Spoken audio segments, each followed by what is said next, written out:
Graça e paz, queridos. É bom estarmos juntos de novo, não é? Nós ontem, nessa série de, de momentos juntos a respeito desse assunto, começamos a olhar para Pilatos como um bom representante, né? Talvez um dos melhores da nossa cultura, não é? Da humanidade, da sua reação à verdade, não é? Então, o que é a verdade? A gente tomou emprestado de Pilatos, falando diretamente com Jesus. A gente começou dizendo que a realidade da verdade em um mundo caído, não é? É essa, um questionamento contínuo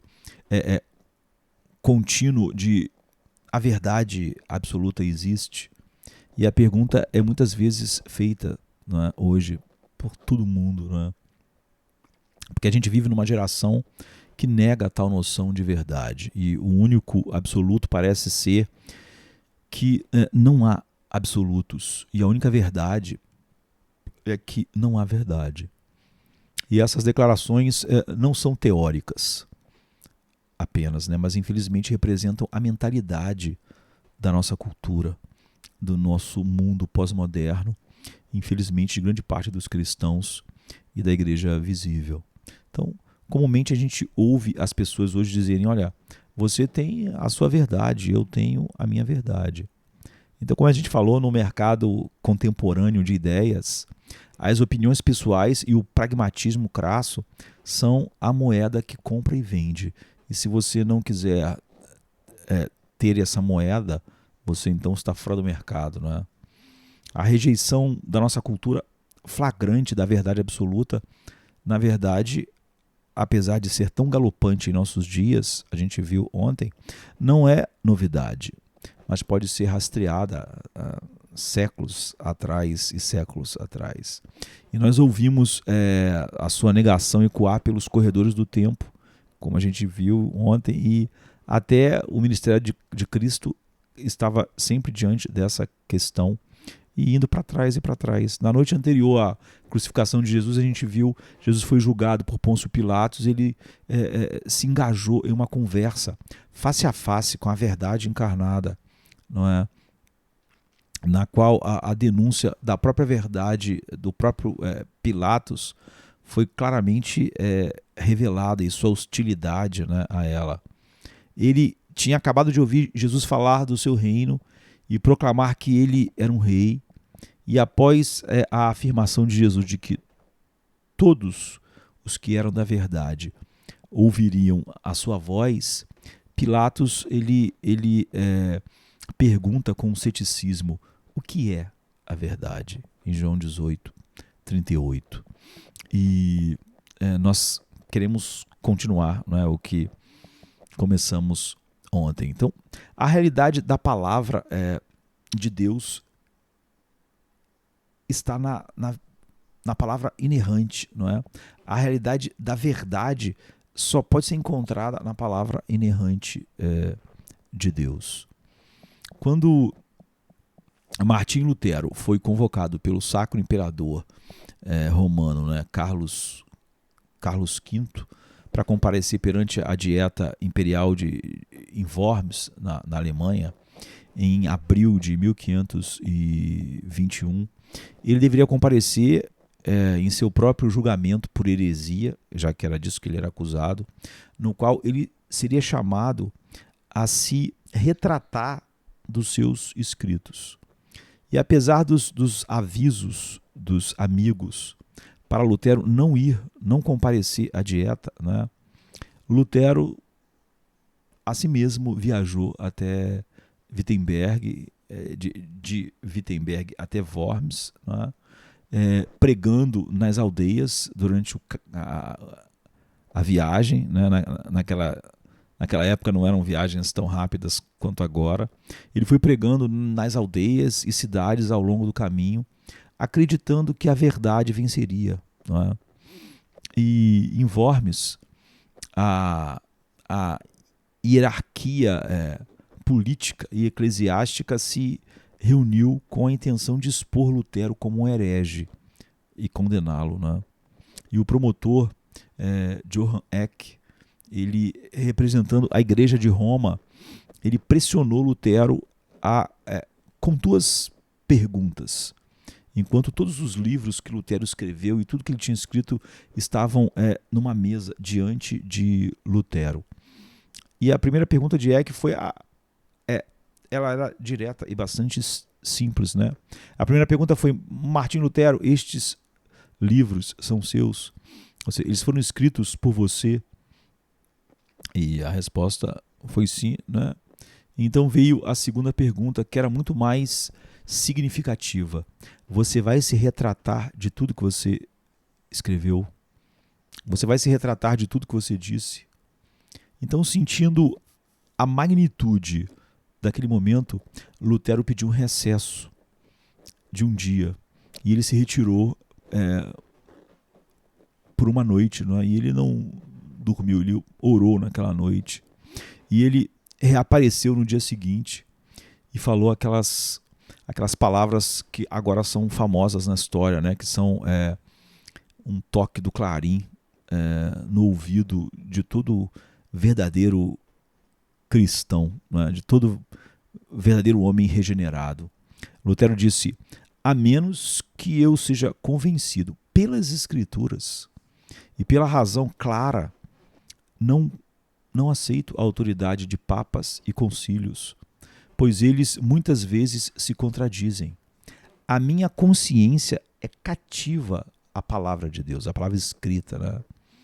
Não posso e não vou retratar nada do que eu escrevi, pois ir contra a consciência não é certo nem seguro. Deus me ajude. Amém. Então, essa posição definitiva para e pela palavra de Deus provou ser o tiro ouvido em todo o mundo, né? O disparo ouvido em todo o mundo. E por essa afirmação ousada, Lutero declarou, sob a possibilidade de ser queimada na fogueira, que a Bíblia detém a autoridade final na vida, não é? É a autoridade final sobre a verdade na igreja, no mundo.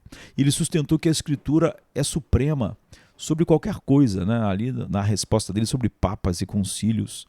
E essa foi a declaração pública do que logo se tornaria conhecido como o sola scriptura, não é? Que em latim é somente a Escritura.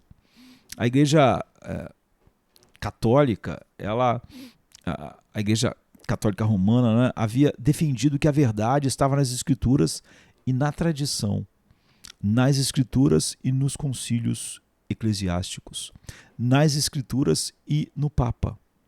Sempre nas Escrituras mais alguma coisa, ou alguma pessoa, não é? Mas Lutero corajosamente tomou uma posição contrária apenas com base nas Escrituras. Não era nem as Escrituras mais Lutero, mais você, mais eu, mais o que a gente sente, mais insights e percepções espirituais. É a Escritura sozinha. Então, em cada ponto da controvérsia que se seguiu a isso, Lutero permaneceu inabalável, né, em seu compromisso apenas com as Escrituras. Ele provou ser um Atanásio, não é? Que ficou contramundo, não é? Quando falaram Atanásio, que a igreja inteira, as autoridades estavam numa posição contrária à Bíblia, ele que sofreu tanto por causa da verdade, ele disse: então diga para todo mundo que Atanásio está contra o mundo, não é? Pela verdade ele ficaria sozinho, não é? E então isso ficou conhecido como Atanásio Contramundo, né? Contramundo em latim, que é contramundo. E é o que Lutero fez, não é? Também, tempos depois, não é? Esse monge, não é? Ficou imóvel, permaneceu como um homem contra o mundo inteiro religioso e político. Imagine a força desse mundo que dominava há milhares de anos, não é? Todas as coisas, e com seus 1000 anos de tradição, né? De tradição morta. Lutero disse: eu carrego sobre mim a malícia do mundo todo, o ódio do imperador, o ódio do Papa e de toda a sua comitiva. E ele disse: bem, em nome de Deus, vendo que estou nas listas, não é, nas trincheiras, eu vou lutar contra tudo isso. E Lutero era como um navio quebra-gelo, né? Deixa eu dar aqui um biscoito para Juju, minha companheira constante aqui. Lutero então era como um navio quebra-gelo que foi rompendo o oceano congelado da sua geração, permitindo assim que o resto da Europa o seguisse já um caminho aberto, né? O quebra-gelo foi na frente, sozinho. E Lutero manteve uma postura firme sobre as escrituras, mesmo que isso significasse uma sentença de morte na fogueira.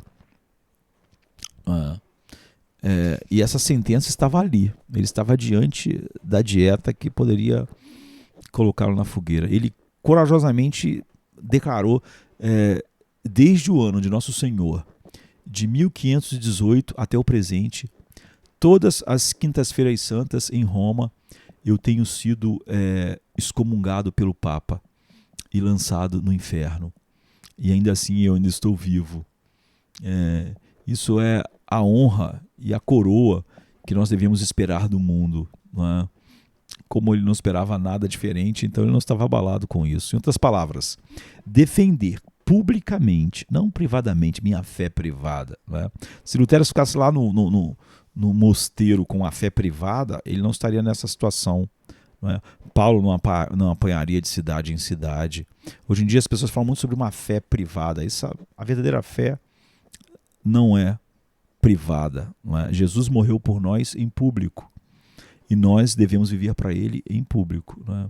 Então, em outras palavras, defender publicamente a verdade de Deus e sofrer por ela é um distintivo de honra no discipulado. É o que ele está dizendo. Deixa eu dar uma diminuída aqui no ar, aqui que tá frio.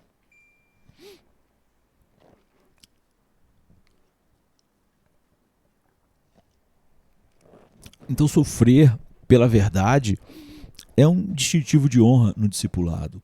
Jesus ele disse que o servo não está acima do seu senhor. Se eles perseguiram o Senhor, eles perseguirão os crentes que defendem a verdade ensinada na palavra de Deus. Não é? Nós vamos estar diante do mundo como Jesus estava diante de Pilatos, ouvindo a sua pergunta cínica: o que é a verdade? Então há uma crise, né, da verdade. Como Lutero, 500 anos atrás, nós vivemos em uma época de crise sobre a verdade. Nós estamos testemunhando um ataque agressivo contínuo às escrituras por todos os lados, do mundo e até dentro da igreja, enquanto as várias denominações liberais e seminários apóstatas estão atacando a inerrância bíblica. O modernismo e o pragmatismo estão atacando a suficiência das escrituras, insistindo que a sabedoria humana deve suplementar a sabedoria divina, de tal maneira que grande parte do que é pregado é mero humanismo secular, né, psicologia secular, a visão de mundo da sociologia, da antropologia secular. E a igreja emergente ataca a perspicuidade, né, das escrituras, alegando que a Bíblia não pode ser entendida com clareza e com certeza.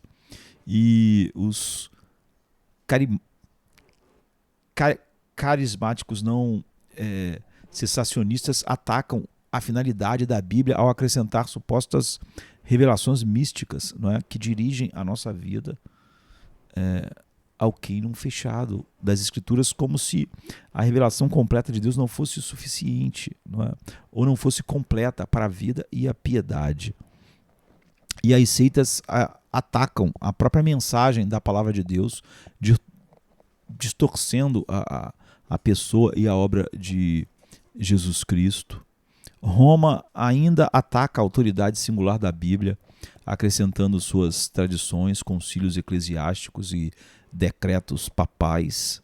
Então, sem parar, de todos os lados, os ataques continuam a bater como as ondas intermináveis do oceano, né, batem contra a praia. Então, essas coisas batem continuamente contra a verdade, como essas ondas, né, que batem na praia, levantando-se e espumando em sua posição contra a autoridade singular da palavra escrita de Deus, do sola scriptura. Né? No entanto, apesar desses ataques agressivos à Bíblia, esse livro continua sendo uma rocha inabalável. Uma rocha inabalável da verdade. A Escritura é nosso refúgio inexpugnável. Ela é um refúgio inexpugnável para todos os que acreditam que sua afirmação é a própria boca de Deus, não é? É a própria palavra de Deus. Então ela é uma fortaleza impenetrável que não se move sob os ataques implacáveis trazidos contra ela no mundo e na igreja, na cultura e na cultura que invadiu a igreja. Então a palavra de Deus permanece tão forte hoje como quando foi escrita pela primeira vez. A carta aos Efésios é tão poderosa hoje como quando foi lida pela primeira vez.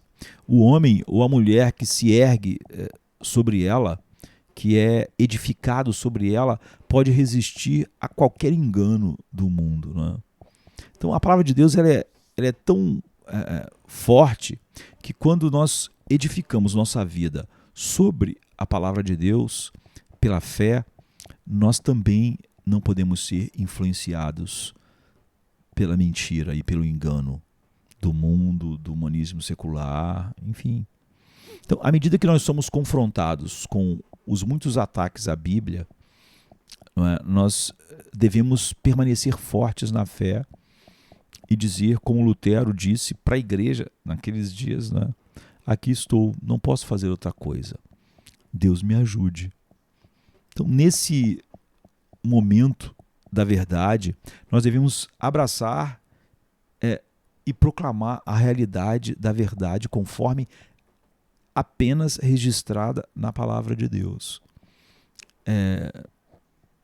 Para ter sucesso nessa empreitada na nossa cultura, nós devemos entender duas verdades. Primeiro, onde devemos nos posicionar. E segundo, por que devemos nos posicionar. Então, onde devemos estar? Existem algumas verdades aqui, algumas coisas inegociáveis sobre as quais devemos nos firmar em relação às Escrituras. Essas verdades são a inspiração, a inerrância, a autoridade, a perspicácia, a suficiência e a invencibilidade da palavra escrita de Deus. Não é? Nisso se encontra a verdade de Deus. É aí que está a verdade de Deus. É na Bíblia que temos o registro da revelação especial de Deus, não é? Diferente da revelação geral, nos capacitando a ser uma força usada por Ele nesse mundo. Não é? Então a palavra escrita de Deus disse o apóstolo Paulo, a palavra da verdade, 2 Timóteo 2,15, que contém a mensagem da verdade, Efésios 1,13. E Tiago afirmou como a palavra da verdade, afirmou ela como a palavra da verdade, Tiago 1,18. Já Cristo declarou, a tua palavra é a verdade, não é? Santifique-os na verdade, para que ninguém tivesse dúvida do que era essa verdade, uma coisa que eu sinto, ou aquilo, ou aquilo, ou aquilo. Santifique-os na verdade, a tua palavra é a verdade. A única coisa que é usada pelo Espírito para nos santificar, e não outros meios de revelação. Não é? A tua palavra é a verdade. João 17:17. Então, primeiro, a inspiração das Escrituras. Nós devemos ter confiança na verdade da inspiração divina das Escrituras. Todo cristão, todo homem regenerado, todo cristão verdadeiro deve estar firmemente convencido de que a Bíblia é a palavra inspirada do Deus vivo. O apóstolo Paulo ele escreve toda a Escritura é inspirada por Deus, 2 Timóteo 3,16. As palavras inspiradas por Deus são uma palavra no original grego, né, theopneustos, que significa soprada por Deus. Então, de Gênesis até o último verso de Apocalipse, toda a escritura é inspirada por Deus, é soprada por Deus, o que significa que é soprada da boca de Deus. Jesus disse: nem só de pão viverá o homem, mas de toda a palavra que sai da boca de Deus. De Gênesis 1:1 até o último verso de Apocalipse. Não só de pão viverá o homem, mas de toda palavra que sai da boca de Deus. Mateus 4:4.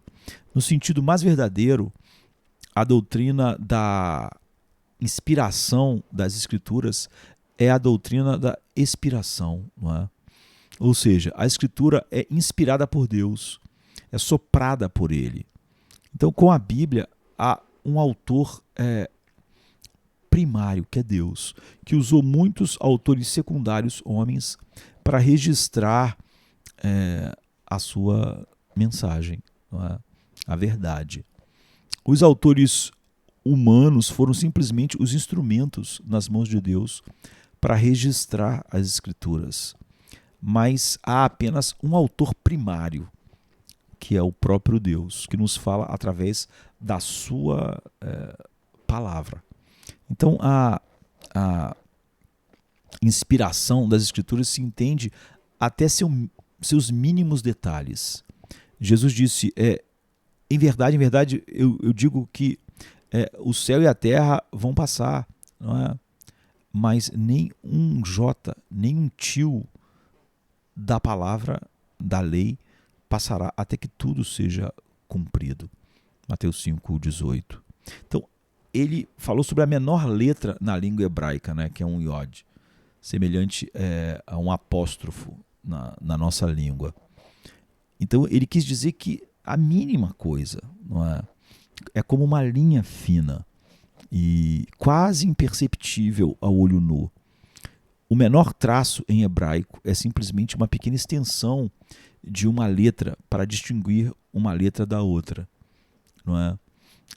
Seria como diferenciar um L minúsculo de um T, né? Só aquele tracinho é o que diferencia um L minúsculo de um T minúsculo. Então, só aquele tracinho pequeno, então, é isso que ele está dizendo. Apenas uma linha separa essas duas letras. Jesus está dizendo que a palavra de Deus será cumprida até o menor traço. Até o menor traço que distinguiria uma letra hebraica de outra e até a menor letra hebraica em todo o alfabeto. Então, à medida que nós abrimos a Bíblia, nós não amamos a Bíblia porque amamos um livro, nós amamos a Bíblia porque amamos a mente de Deus. Então, à medida que nós abrimos a Bíblia e lemos sua mensagem, não é a sabedoria do homem que estamos sendo ensinados. Não é sobre algo, sobre o livre pensamento do homem, sobre filosofia humana ou qualquer coisa como o humanismo secular produz aos montes, mas a própria mente de Deus sendo revelada a nós. Então a Escritura contém a sabedoria de Deus que é capaz de nos tornar sábios para a salvação. 2 Timóteo 3,15. É a verdade que desceu do trono de Deus. Em segundo lugar, tem a inerrância bíblica, né? Nós devemos também, junto com a inspiração, defender a verdade da inerrância das Escrituras. Quando a Bíblia fala, ela fala a verdade pura e não misturada, não adulterada. Não há nenhuma mistura de erro, não há sombra de erro. É impossível que a palavra de Deus contenha qualquer erro ou distorção da realidade, porque ela procedeu do próprio Deus e procede do próprio Deus. Como Paulo diz em Tito 1:2. Deixa eu dar outro biscoitinho, Juju. Paulo em Tito 1:2, ele afirma que Deus nunca mente. Qualquer erro ou falsidade é impossível para Deus. que é perfeitamente santo em seu ser. Já Hebreus 6,18 afirma o mesmo, quando diz que é impossível que Deus minta. Então, a palavra de Deus está inseparavelmente ligada à natureza de Deus, ou seja, à sua própria natureza. Então, resumindo, né, simplificando, um Deus santo não pode mentir em sua palavra. No Salmo 12, verso 6, a gente vê a inerrância das Escrituras declarada, né, confirmada. As palavras do Senhor são palavras puras, como prata refinada em fornalha de terra purificada 7 vezes. Então, metais preciosos são frequentemente encontrados misturados com outros metais básicos e por isso foram colocados em uma fornalha ardente para que o calor fizesse com que essas impurezas se separassem da prata ou do ouro. E as impurezas subiam à superfície e eram então retiradas do topo, de modo que restava no final de todo esse processo que se repetia, apenas metal puro, né? Ouro puro ou prata pura. Da mesma forma, a Bíblia diz nesse 12º Salmo, Davi está dizendo que a Escritura foi testada por Deus 7 vezes, que é o número da perfeição, né? Para que não haja impureza na palavra de Deus. Deus falou exatamente o que é verdade em sua palavra. E em sua palavra definitivamente, né, nesse solo Escritura. Então a Escritura não pode se contradizer e o Espírito Santo não pode se contradizer. Então o resultado é a verdade pura e sem verniz das Escrituras.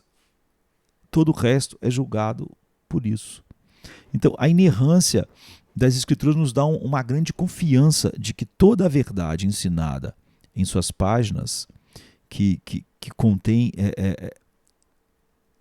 a palavra de Deus não contém nenhum erro ou nenhum raciocínio ou sabedoria humana. Não se mistura com quaisquer imperfeições, mas na verdade contém a verdade perfeita, pura de Deus. Cada palavra contém uma representação precisa da realidade, como as coisas realmente são, sobre a alma, sobre o mundo, sobre o homem, sobre Deus, sobre o céu, sobre o inferno, enfim. E, em terceiro lugar, nós temos a autoridade das Escrituras. Nós devemos estar em submissão sob a autoridade das Escrituras. Porque a Bíblia é a palavra do próprio Deus, então ela fala com autoridade. Que autoridade? A autoridade do próprio Deus. A Bíblia, ela possui o direito de governar a minha vida e o direito de governar a tua vida em todos os aspectos. Ela tem essa autoridade. A Escritura é soberana porque Deus é soberano. Assim, todo joelho deve se dobrar à verdade que está registrada nas páginas da Bíblia. No Salmo 19, verso 7, as Escrituras são identificadas como a lei do Senhor. A lei do Senhor é perfeita. Não é? Então a Bíblia não é uma coleção de sugestões de Deus. Ela é a lei de Deus. Não nos dá a Bíblia opções ou preferências para serem consideradas o que eu prefiro, o que eu vou ouvir, o que eu não vou ouvir, o que eu aceito, o que eu vou praticar, o que eu vou colocar, abraçar agora, o que eu não vou, porque eu vou deixar para amanhã. Em vez disso, as Escrituras devem ser reconhecidas como a lei autoritária de Deus pela qual toda a vida é dirigida a viver.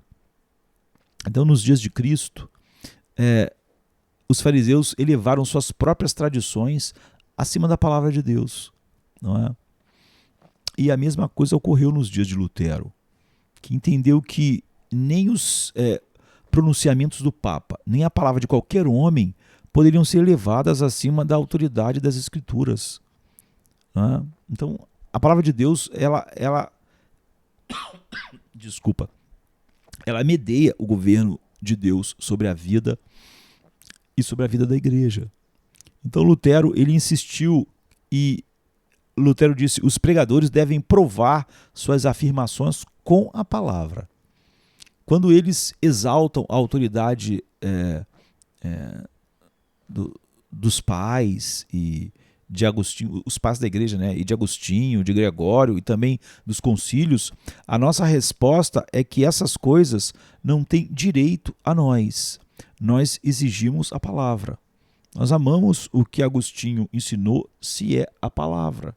E os pais da igreja, enfim, e todas as pessoas. Então, a gente pode dizer que o reformador alemão observou ainda mais, de maneira mais contundente, somente a Escritura, ele disse, é o verdadeiro Senhor e Mestre de todos os escritos e doutrinas na terra. A palavra de Deus deve ser suprema ou ela não deve ser nada. Ela não pode, ou é só as Escrituras, ou então você deixou as Escrituras. Então, em outras palavras, não há posição moderada ou moderadora sobre a palavra de Deus. Ou ela é soberana sobre a vida de cada crente, ou deve ser descartada como um mito antigo. Você não decide o que é verdade ou não nela. Você não julga a Bíblia te julga. Suas emoções não julgam a Bíblia julga as suas emoções. Não é? Seus sentimentos não julgam a Bíblia julga os seus sentimentos. Então é a convicção de todo crente que a Escritura é autoritária e governa sobre eles com autoridade suprema. Então, a Bíblia que nos foi dada para ser aquilo que guia as nossas vidas, não foi dada, como muitos a veem hoje, como dada a nós para ser interessante ou ser estimulante. Em vez disso, a Bíblia foi dada para prender, para comandar nossas vidas, para que nós possamos viver para a glória de Deus. E depois nós temos a perspicuidade das Escrituras, não é? Ou seja, nós devemos abraçar ainda mais a verdade dessa forma. O termo perspicuidade significa que a Bíblia ela é escrita em linguagem acessível, com um estilo acomodadício, não é? Ou seja, em palavras mais simples, é compreensível por pessoas comuns em questões essenciais da salvação e vida cristã. Então, a palavra deve ser dada a todas as pessoas, de todas as origens. Não deve ser retido apenas para uma elite intelectual. É por isso que os reformadores traduziram a Bíblia para as línguas nativas, para que todos os homens, para que todas as pessoas tivessem acesso. Então a Bíblia é o livro do povo. É para todas as pessoas educadas ou não educadas. Grande parte de quem recebeu a carta aos Efésios eram escravos, alguns eram, enfim, totalmente iletrados. Então, a Bíblia é o livro do povo, é para todas as pessoas educadas ou não educadas, cultas ou incultas, religiosas ou irreligiosas. No entanto, na época da Reforma, os líderes da igreja, por exemplo, da Igreja Católica Romana, consideravam o povo muito inculto e não sábio para entender a verdade das Escrituras. Então, a hierarquia religiosa manteve a palavra de Deus longe do povo, optando por serem os únicos intérpretes da palavra. Mas quando Lutero entrou em cena, ele declarou que a palavra de Deus é compreensível, então deveria ser acessível a todo homem, não é? Ele acreditava que um trabalhador comum, um ferreiro, um fazendeiro, poderia tomar a palavra de Deus e entender o que Deus está dizendo. Então, o pai, por exemplo, da reforma inglesa, não é, que acabou morrendo esganado e queimado na fogueira, aí, William Tyndale morreu porque traduziu a Bíblia para o inglês. Ele disse que o seu objetivo era que um lavrador no campo conhecesse mais a palavra de Deus do que o Papa em Roma. Então, essa clareza das Escrituras é o que o Salmo 19:8 diz, se refere, né? Ele diz: o mandamento do Senhor é puro. Essa palavra pura significa que a palavra de Deus é convincente, coerente e inequívoca. Não é? A mensagem da Bíblia não é obscura ou oblíqua. Não é? Esse fato foi visto quando Jesus apelou aos fariseus com suas perguntas. Ele disse: vocês não leram que aquele que os criou desde o princípio os fez homem e mulher? Mateus 19, verso 4. E ele pergunta em outro momento: vocês nunca leram nas escrituras isso? Mateus 21, 42. Então, você não leu sobre a ressurreição dos mortos? Não é? A Bíblia é claro, ele está dizendo, é igual alguém que diz assim: eu tenho dúvidas, eu não aceito, eu não sinto a doutrina da eleição. Você nunca leu a Bíblia? Não é? Eles, os fariseus, não leram na lei que no sábado o sacerdote e o templo quebram o sábado? Jesus está perguntando. Em outras palavras, Jesus indicou que o significado das escrituras é bastante claro para qualquer um que possa ler o que ela diz. Muitas vezes as pessoas dizem: eu não entendo isso, o que ela está dizendo é: eu não gosto, eu não aceito, não é? E elas usam a palavra: eu não entendo isso. Então, da mesma maneira, Lutero insistiu na perspicácia da escritura. Lutero disse: nenhum livro é mais claro do que a escritura foi escrito na terra. Não é? Nenhum livro mais claro já foi escrito do que a escritura sagrada. Lutero diz: tudo na escritura foi trazido à luz mais definida e clara para todo mundo. E ele disse mais, ele disse que o significado das escrituras é tão certo, acessível e claro que tanto interpreta a si mesmo quanto testa, julga e ilumina todo o resto. Lutero dizia então que é uma luz tão brilhante em um mundo escuro que nós podemos ver essa luz e nos dá luz para entender todo o restante. Em quinto lugar, nós devemos abraçar a verdade da suficiência das Escrituras, que é uma das coisas mais atacadas hoje. As pessoas dizem, por exemplo: não, a Bíblia ela é a verdade de Deus sobre a alma, mas ela não é suficiente.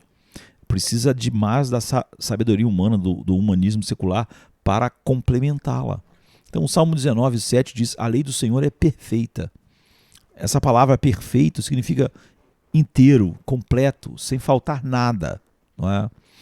Tudo para a vida e piedade, diz o apóstolo Pedro, está lá. Não falta nada, ela é perfeita. Em outras palavras, a Bíblia é uma revelação abrangente da verdade de Deus ao homem, que é plenamente capaz de realizar todos os propósitos salvadores e santificadores.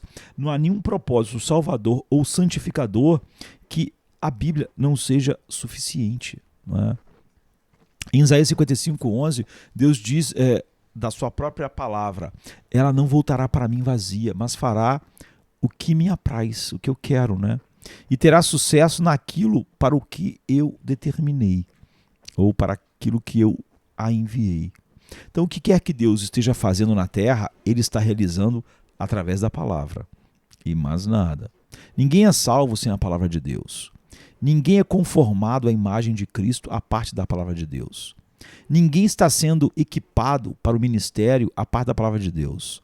Existe um monte de coisas fora da palavra de Deus dizendo que faz isso, mas é tudo mero pecado e presunção, não é?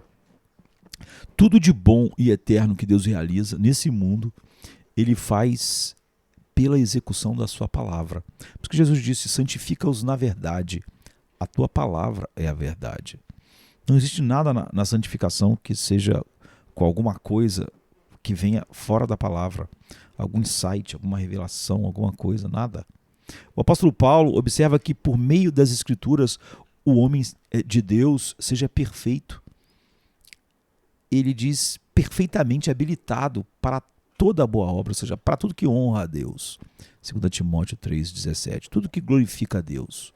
Então, pela instrumentalidade da palavra de Deus, o homem se torna competente, capaz, proficiente e adequadamente equipado para toda obra, ou seja, para todo ato que realmente glorifica a Deus e que foi designado por Deus para nós. Então, por meio das Escrituras, o crente é competente para quê? É competente somente pela Escritura e não pela sabedoria humana, nem dele, nem de ninguém, de nenhuma filosofia, enfim. É competente somente pela Escritura para aconselhar, capaz de evangelizar, apto para consolar corações partidos e suficientemente capacitado para enfrentar estilos de vida pecaminosos como a nossa cultura. Então, em cada ministério que Deus nos chama para fazer em nossas vidas, e todos nós somos chamados, a Escritura que nos equipa para cumpri-lo e nada mais. Nós não precisamos recorrer a nenhum outro livro para explicar a condição humana, que dirá precisar de Freud para explicar a condição humana.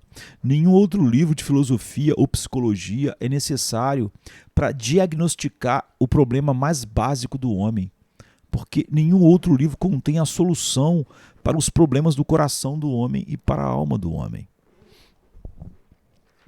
Deixa eu dar aqui mais um biscoitinho para Juju. Então, um crente com a Bíblia será capaz de causar mais impacto eterno no mundo do que um general de um vasto exército. E é o que a gente viu com Lutero, por exemplo. Né? Um crente equipado apenas com uma Bíblia está pronto para influenciar esse mundo por toda a eternidade. Você pode achar que muitos pensadores influenciaram, mas você vê logo anos depois outros pensadores e outros. Já um crente como a Bíblia, como Lutero, influenciou o mundo, a história para todo o sempre. E depois nós temos a invencibilidade da Bíblia, finalmente. Ou seja, nós devemos afirmar, não é? E devemos nos firmar na realidade da invencibilidade das Escrituras. Nenhuma arma humana pode igualar o poder sobrenatural da palavra de Deus. Então, nenhum coração humano também pode resistir à palavra de Deus quando ela é acompanhada pelo poder, pela ação do Espírito, pelo chamado soberano. Em Jeremias 23, 29, Deus diz: não é a minha palavra como fogo e como um martelo que esmiuça, né, despedaça a rocha. Ou seja, a Escritura ela é capaz de derreter e purificar até mesmo o coração mais pecaminoso. E os corações mais endurecidos se renderão à invencibilidade da palavra de Deus pelo poder do Espírito Santo quando ele age soberanamente através dela, com seu chamado eficaz. Não é? Então a palavra ela tem poder para convencer, para converter, para purificar, para conformar, para aconselhar, para consolar, não é? Para animar, enfim. Efésios 6, verso 17, Paulo diz: tomai a espada do Espírito, que é a palavra de Deus. O Espírito, a palavra, a Bíblia não é a minha espada, a sua espada, não é? É a espada do Espírito. E o Espírito não tem outra espada, não é? Então, que arma ofensiva é a palavra de Deus? Porque a espada é uma arma ofensiva, né? Então, a palavra de Deus é cada peça da armadura mencionada nessa passagem de Efésios. Ela é uma peça defensiva de proteção, não é? Exceto a espada, que é uma arma de ataque. Então nós devemos desembainhar essa espada no poder do Espírito, enquanto hoje, no nosso mundo que pergunta o que é a verdade, enquanto nós combatemos o bom combate da fé. Não é? E Hebreus 4, verso 12, fala do poder todo suficiente das Escrituras. Todo suficiente. O texto diz que porque a palavra de Deus é viva e eficaz, mais cortante do que qualquer espada de 2 gumes. Então ela é um livro vivo, não é? É um livro vivo que possui a própria vida de Deus, a vida infinita, incriada de Deus. Então, quando levada pelo Espírito Santo a ser recebida pela fé, a Bíblia é o meio pelo qual Deus concede vida eterna à alma espiritualmente morta, né? É através dela que nós somos regenerados pela palavra. E a palavra de Deus também é ativa, que vem para a língua, para a nossa língua, né? Para a língua portuguesa, da palavra grega para energia, não é? Então, a palavra está cheia de energia, de poder divino e fortalece as vidas humanas enquanto opera, não é? Em sua operação. É um instrumento poderoso, é um instrumento eficaz nas mãos de qualquer pessoa, não é? Regenerada. E a palavra é capaz de penetrar até a divisão, diz, da alma e do espírito. Nenhum instrumento na terra é tão poderoso e penetrante, pode penetrar tão fundo assim, a ponto de dividir a alma e o espírito, como a palavra de Deus. Então é muito mais afiado que qualquer bisturi de qualquer cirurgião, nada mais pode sondar a alma como ela e separar as intenções. Então, cada verso da Bíblia é afiado. Todo texto tem uma ponta. Cada passagem é uma faca de chef, né? Ela pode atravessar toda a fachada humana. Todo homem lá dentro é bom. Então ela pode ultrapassar toda a fachada e expor toda desculpa, toda a racionalização humana, superar toda a resistência humana e desmascarar toda a pretensão e orgulho humano. Todo o coração humano se rende a essa espada de 2 gumes quando o Espírito a empunha eficazmente. Não é a Escritura mais outra mensagem que tem poder. Não é a Escritura mais psicologia secular, a Escritura mais isso, a Escritura mais aquilo. Não é. Mas verdadeiramente somente a Escritura. O sola Escritura não é uma frase de efeito. Isso é precisamente onde nós devemos estar agora, em nossos dias, nesse momento em que é uma era de Pilatos, não é? De cinismo, dizendo que é a verdade. Ou nos apoiamos apenas nas Escrituras, ou estamos na areia movediça. Grande parte da igreja está na areia movediça, porque ela não se apoia só nas Escrituras. Apoia nas Escrituras mais seus sentimentos, a Escritura mais suas impressões, a Escritura mais os seus insights, mais revelações internas, a Escritura mais psicologia secular, a Escritura mais... Nós devemos colocar toda a nossa confiança nessa palavra sobrenatural e apenas nela.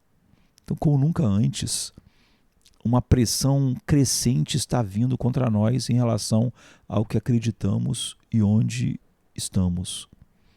Então, agora nos encontramos em uma sociedade pós-cristã, não mais cercada por pessoas que mantêm nossa visão de mundo ou padrão de autoridade. E agora, mais do que nunca, a gente deve estar enraizado e fundamentado apenas na palavra de Deus, ou nos encontraremos sem lugar para ficar, não é? Ou fazemos isso, não é? E devemos estar dispostos a defender sozinhos a verdade, onde quer que Deus nos coloque, não é? Ou não estamos do lado de Deus, como imaginamos. Estamos com o mundo, não é? Então isso significa que você pode ser o único crente em sua escola, em seu trabalho, em sua família ou em seu bairro, não é? Não devemos ceder às crescentes pressões ao nosso redor para nos conformarmos com a maioria, não é? E não podemos pedir desculpas pela Bíblia. Não podemos pedir desculpas pelo que ela afirma. Não podemos pedir desculpas pela fé que, de uma vez por todas, foi entregue aos santos. Então, embora os ventos da oposição uivem ao nosso redor, em nossos ouvidos, nós não nos preocupamos porque nós temos um lugar firme para ficar. Uma rocha inabalável, não é? É aquela árvore que está mais profundamente enraizada no solo fértil das Escrituras, que será capaz de resistir às forças contrárias, o vento contrário, a tempestade contrária dos próximos anos na nossa cultura, não é? Então a gente deve encorajar uns aos outros a permanecermos firmes onde antes estiveram grandes homens e mulheres da fé antes de nós e encontraram a estabilidade da qual nós precisamos. Ficaram firmes, não é? Diante da morte, diante da fogueira, diante de tudo, não é? Então, tendo considerado onde devemos permanecer em relação à verdade encontrada nas Escrituras, nós devemos também compreender por que devemos permanecer intransigentes no nosso compromisso com essa verdade. Uma motivação adequada na vida cristã é sempre um elemento significativo da vida de qualquer cristão, né, verdadeiro. Então a gente deve considerar por que devemos permanecer tão resolutamente na palavra de Deus. Estando com Deus, né, firmados em Deus. Primeiro, nós devemos permanecer firmes na verdade das Escrituras, porque fazer isso é permanecer com o seu autor, o próprio Deus. Deus e sua palavra escrita são inseparáveis. Estão inseparavelmente unidos. Se você se separa da Escritura, você está separado de Deus. Como disse Agostinho, quando a Bíblia fala, Deus fala. Abandonar a Bíblia é abandonar Deus. Não é? Mesmo que você ache que é alguma coisa da Bíblia apenas. Como a gente viu em 2 Timóteo 3,16, toda Escritura é inspirada por Deus. As Escrituras contêm as próprias palavras que saíram, foram sopradas da boca de Deus. Assim, qualquer afastamento de um compromisso firme com a inspiração verbal e plenária das Escrituras é um afastamento de Deus e não de um livro. Então, qualquer grupo de pessoas, seja uma denominação inteira, um seminário, um ministério, uma igreja ou um púlpito, que se afasta de uma postura inabalável na palavra de Deus, já iniciou o processo de apostasia. Esse é sempre o primeiro ponto de partida. Um afastamento, de alguma forma, em algum grau da palavra escrita. Então, em segundo lugar, nós devemos permanecer firmes na verdade das Escrituras, porque isso é necessário para estar com Cristo, para estar com Jesus Cristo. A palavra escrita e a palavra viva estão inseparadamente unidas. Você não pode separar Cristo, a palavra viva, da palavra escrita. Existem paralelos surpreendentes entre a palavra escrita e a palavra viva. Por exemplo, considere o nascimento virginal de Cristo. O Espírito Santo concebeu sobrenaturalmente Cristo no ventre de Maria para que ela, uma mulher pecadora, desse à luz a um filho sem pecado, né, do Deus vivo. E dessa mesma forma, o Espírito Santo moveu poderosamente sobre homens pecadores na escrita da palavra de Deus, de modo que eles, homens pecadores, registraram a palavra de Deus sem qualquer falha ou erro. Há um paralelo intencional entre a palavra escrita e a palavra viva, de tal forma que negar a palavra e negar o Senhor é a mesma coisa. Afastar-se da palavra escrita é se afastar da palavra viva. Abandonar um é abandonar o outro. O próprio Jesus afirmou fortemente a plena inspiração e inerrância perfeita, impecável das Escrituras. Jesus disse: quem desrespeitar um desses mandamentos, por menor que seja, e ensinar outros a fazerem o mesmo, será chamado o menor no reino dos céus. Mas quem os cumprir e ensinar será chamado grande no reino dos céus. Mateus 5,19. E Jesus também disse em Mateus 24, o céu e a terra passarão, mas as minhas palavras não hão de passar. Não é? Ou, por exemplo, Jesus está nos dizendo a verdade, ou Jesus é um mentiroso. Não é? Ou o que ele diz sobre a Bíblia é a verdade, ou ele também não é a verdade. Você não pode separar Jesus da palavra escrita. Como C.S. Lewis disse, de maneira apropriada, né, e tão bem, ele, né, é Senhor, ou ele é um mentiroso ou lunático. Ou seja, ele é divindade, né, ou ele é enganador ou ele é enganado. E nós sabemos que um mentiroso ou um lunático não pode ser o salvador de ninguém. Se Jesus estava errado sobre as Escrituras, então ele também estava errado quando disse eu sou o caminho, a verdade e a vida, em João 14,6. Negar a veracidade do que Jesus disse seria negar a impecabilidade do Senhor Jesus Cristo. E seria dizer que ele não é o Salvador, porque ele não poderia ser. Jesus e sua palavra, então, estão inseparavelmente unidos, de modo que negar a palavra escrita em qualquer grau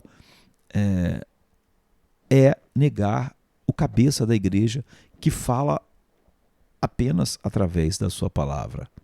Não é?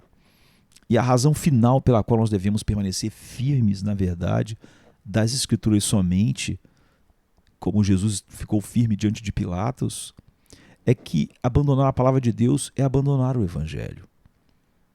Afastar-se da autoridade das Escrituras é embarcar em um caminho que abandona o único caminho de salvação. Ninguém pode nascer de novo até que a semente da Sagrada Escritura seja plantada na sua alma. O apóstolo Pedro diz: vocês nasceram de novo não da semente corruptível, mas da incorruptível, pela palavra viva e permanente de Deus. E essa palavra é a boa nova que vos foi pregada, que vos foi anunciada. 1 Pedro 1, 23 em diante. Né? Então, qualquer compromisso em uma crença fundamental na própria palavra de Deus, se você comprometer qualquer aspecto da palavra de Deus, você vai comprometer a realidade do novo nascimento. Ninguém pode crer no Evangelho e não crer na fonte do Evangelho, que é a palavra escrita. Então, aquele que invoca o nome do Senhor deve ter plena confiança em sua mensagem, conforme apenas registrada nas Escrituras. Então o apóstolo Paulo, ele diz: pois todo aquele que invocar o nome do Senhor será salvo. Como então invocarão aquele em quem não creram? E como vão acreditar naquele de quem nunca ouviram falar? E como eles vão ouvir sem alguém pregar? E como eles devem pregar a menos que sejam enviados? Como está escrito, Paulo diz: quão formosos são os pés dos que pregam as boas novas. Não é? Mas nem todos obedeceram o Evangelho. Ele diz. Por isso Isaías disse: Senhor, quem deu crédito à nossa pregação? Quem nos ouviu? E então ele diz assim: a fé vem pelo ouvir e ouvir a palavra de Cristo. Ouvir a palavra de Cristo é a única maneira que o Espírito Santo produz. A fé regenera, produz fé, e a gente sabe, como Jesus disse, santifica-os na verdade. Então, isso é o que Paulo fala em Romanos 10, de 13 a 17. Ninguém pode ter verdadeira fé em Jesus Cristo e ainda assim não estar comprometido assim com a palavra de Deus. Então o que a gente precisa de maneira profunda em nossos dias, mesmo quando o mundo pergunta cinicamente como Pilatos que é a verdade, é levantarmos mais alto a palavra de Deus. Um grande historiador da reforma suíça, ele escreveu que a única reforma verdadeira é aquela que emana da palavra de Deus. E isso certamente ocorreu no século XVI, na reforma protestante. Esse movimento foi marcado por um retorno decisivo à autoridade final da palavra de Deus, a um solo escritura. E se nós quisermos ver outra grande obra de Deus nestes dias, nós devemos permanecer firmes no solo escritura e não achar que podemos ser relevantes para a nossa cultura abrindo mão do solo escritura, ou não tentarmos ser interessantes dizendo que nós podemos nós mesmos ser uma fonte de revelação em nossas experiências, ou acrescentando aquilo que o mundo traz, a filosofia do mundo, o humanismo secular. A reforma, né, o primeiro grande despertar e todos os outros avivamentos verdadeiros nos anais da história da igreja foram introduzidos por um retorno à plena confiança na palavra de Deus, a plenitude do solo escritura. Então, Deus honrará as pessoas que honram a sua palavra.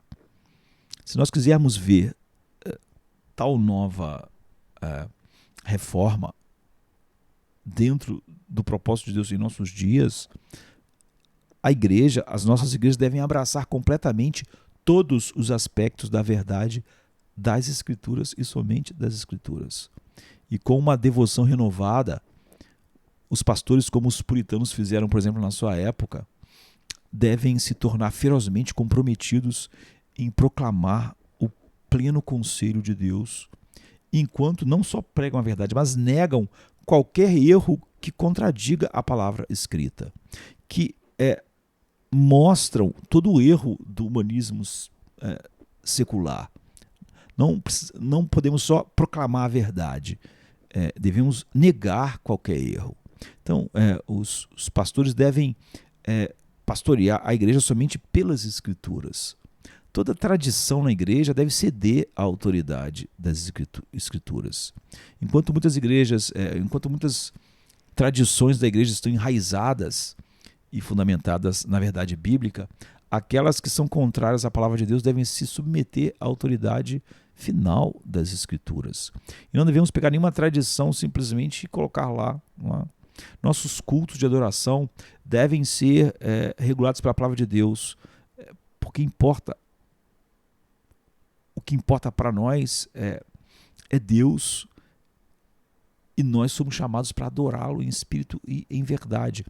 O nosso culto deve ser orar a Bíblia, pregar a Bíblia, cantar a Bíblia, não é? Mas nada. Então, como disse Calvino, façam tudo conforme a palavra de Deus. Então, qualquer testemunho efetivo da igreja no mundo deve ser de acordo com a palavra de Deus, a fim de estabelecer a palavra de Deus. E uma mensagem mundana nunca vai ganhar ou salvar um mundo, nunca vai trazer o mundo para a fé em Cristo. O humanismo secular pregado com linguagem cristã nunca vai ser a fonte de regeneração de ninguém, nem de santificação, nem de nada. Não é? Então, em vez disso, Deus honrará apenas aqueles que honram sua palavra. Seja pregador, dona de casa, empresário, estudante, enfim, aqueles que trabalham em todas as áreas. Nós devemos permanecer firmes na verdade de Deus, como infalivelmente registrada apenas nas Escrituras. E além disso, nós devemos estar dispostos a entrar em conflito pela verdade. Devemos estar prontos não apenas para afirmar o que é a verdade, mas também para refutar o erro. Como Lutero se viu no tumulto da reforma, as pessoas vieram até ele e lhe perguntaram como tudo isso havia acontecido. Não é? Como a Europa estava agora oscilando e cambaleando. Como o Papa estava começando a tremer. Como foi aceso um fósforo que incendiou o mundo inteiro. Lutero respondeu: eu simplesmente ensinei, pratiquei, preguei e escrevi a palavra de Deus. Não é? E a palavra fez tudo. Não é? eu mesmo não fiz nada. Enquanto eu dormia, a palavra enfraqueceu tanto o papado que nunca um príncipe e nunca um imperador infligiu tanto dano a ele como a palavra fez sozinha. Lutero disse: eu não fiz nada, a palavra fez tudo. Nós só podemos dizer isso se nós pregarmos só a palavra. Foi esse o firme compromisso com a verdade dos reformadores. Foi nesse firme compromisso com a verdade que o fogo da reforma foi aceso, não é?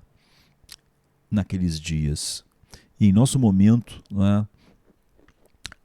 Em nosso momento em que a verdade é questionada, a própria verdade em si, nossa confiança na verdade não pode ser menor, não é? Os tempos são ruins, mas aqueles tempos também, nunca houve tempos bons. Nós vamos pelas estradas e atalhos espalhando a palavra de Deus por todo lugar. Então, depois, como Lutero, a gente vai dormir tranquilo. Ele disse: eu preguei, depois eu dormi, a palavra fez tudo. Porque nós vamos descansar confiando que a palavra de Deus fará o seu trabalho. E não nós, nem nossa sabedoria, nem nossas estratégias. Ao testemunharmos Deus fazendo com que sua palavra se espalhe e prospere, nós vamos dizer, junto com Lutero: eu não fiz nada, a palavra de Deus fez tudo. Isso se nós pregarmos e estivermos comprometidos realmente com sola escritura, porque senão seria falso dizer aquilo que Lutero disse. Então que essa seja a marca, não é? Mesmo diante de Pilatos perguntando para nós o que é a verdade, nós não baixamos a guarda, nós empunhamos a espada do Espírito e nada mais é necessário. Amém, queridos? Nós vamos voltar ainda para falar mais a respeito disso. É uma necessidade talvez a mais extrema em nossos dias, na igreja, e para que o mundo seja realmente alcançado através de nós. Amém, queridos? Amém.